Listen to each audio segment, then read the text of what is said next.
So what exactly does Transtrail do?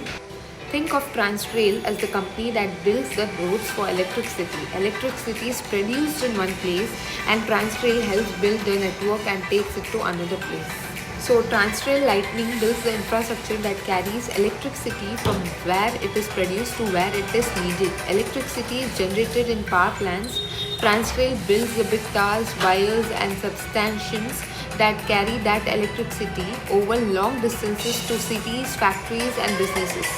Now, why could the future be interesting? India's electricity requirement is growing, renewable power is expanding, industries are increasing, and the country needs much more transmission and grid infrastructure. And Transtrail is already expanding its capacity and winning new orders. In June, it announced 575 crore of fresh orders along with around 400 crore of L1 position.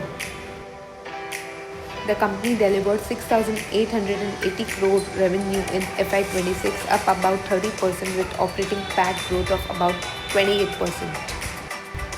Now, what about the target at around rupees 500 and FY26 EPS of roughly rupees 30? A P multiple of 20 would imply around rupees 600, while a P multiple of 25 would imply around 750. So purely as a valuation exercise, rupees 600 to rupees 750 becomes an interesting range to watch. But the actual target depends on the future earning growth and the valuation the market gives it. This is not my buy or sell recommendation. It is simply a company I am researching. Do your own research before investing. And for more such information, don't forget to subscribe my channel.